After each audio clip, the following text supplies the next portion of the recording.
Magandang hapon, Abe. Magluluto tayo ngayon ng chicken apritada.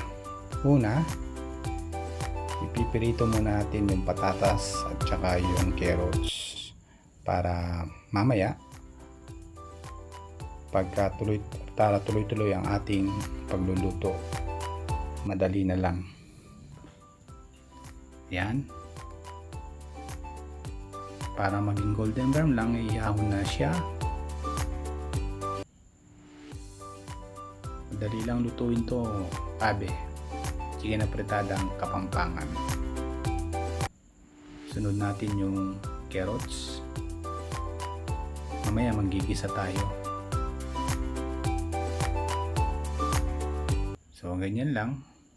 Unahin mo ng pirito para naka-ready na lahat ng mga sangkap mamaya. Palutuin lang hanggang golden brown, Abe. Yan. Gigisa na tayo. Yung mantika, yun na rin ang pinagpirituan, yun na rin ang mantika natin panggisa. Yan. Pag mainit na yung mantika, ilalagay na natin yung sibuyas. Una yung sibuyas, Abe,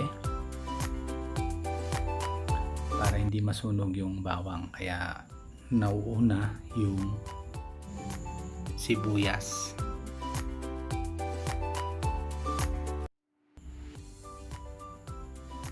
Yan, sunod natin yung bawang. Mix lang, Abe. Ganyan lang kadali. Sunod natin yung luya, kasi yung luya pang patanggal ng lansa para mawala yung lansa ng manok natin. Yan, golden brown na. Sunod natin yung manok. Mahigit 1 kilo yan yung manok natin. So mix lang natin para yung mga sangkap ay sisip-sipin ng manok, mawawala yung lansa.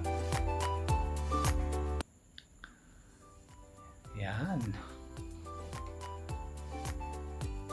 Tapos ilalagay natin yung patis. Patis muna kasi para yung manok maging masarap yung lasa niya. Yung patis medyo sisip-sipin na rin niya yung manok. Mix lang natin, Abe. Tapos yung sunod natin dyan yung ating paminta.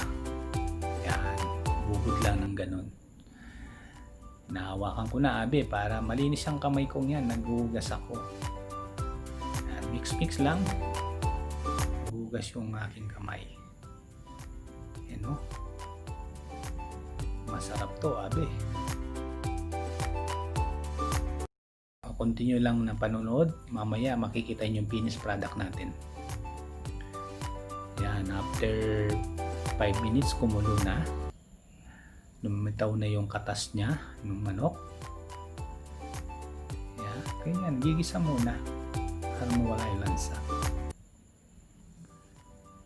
Yan, ganda ng kulay.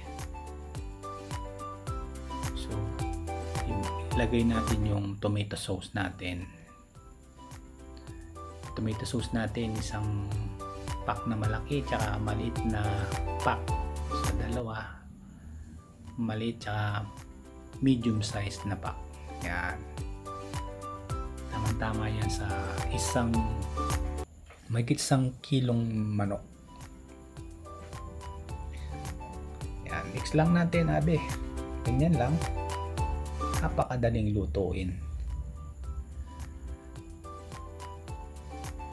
Yan, sarap. Yan palang masarap na. Paano kung lahat ng sahog nandyan na, lalong masarap.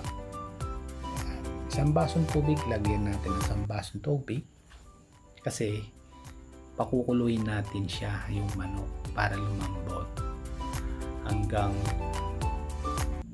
lumambot siya at mag-evaporate yung ating tubig na nilagay. Malalapot siya after 30 minutes. Yan. After 30 minutes, yan, ang ganda na ng kulay. Lumalapot na. Medyo may konting tubig pa siya, pero yung manok niya after 30 minutes malambot na. Tingnan nyo, malambot na siya, abe. Takpan ulit natin kasi hindi pa ganong kaano yung sarsa niya.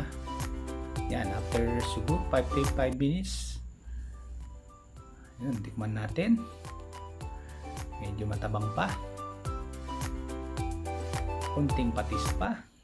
Nasa sa inyo kung yung panlasa nyo, tikman nyo muna kung matabang pa o ano, nasa sakto na yung panlasa nyo, nasa inyo yan.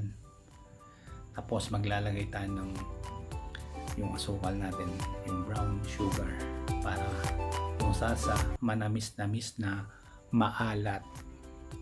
Masarap yun, manamis-namis na maalat. Yan. Try nyo to sa inyong bahay, abe, madali lang. Try nyo. Yun. Yan. Ilagay natin yung green peas. Malambot na yung manok natin. Sunod-sunod na lahat yung mga sangkap na yan. Yan, yung pinirito nating carrots kanina. Yung patatas. At yung red pepper at green pepper. Yan, ganda na ng kulay. Sarap nito. Manyaman, abe. Nini, mapapasarap na naman ang kain natin ito. Sira ang diet, abe. Diet pa naman ako ito. Yun, no? Parang pampiesta. Panulit natin. Yan, malapit na siyang maluto. Siguro mga 3 to 5 minutes na lang yan. Yan, no? Salsa niya, oh. Natin. Ayun, ayos na lasa, sarap. Ayan, maya okay na, patayin na yung apoy. Yan na yung finished product natin. Maraming salamat sa panonood, abe. Bye, thanks for watching.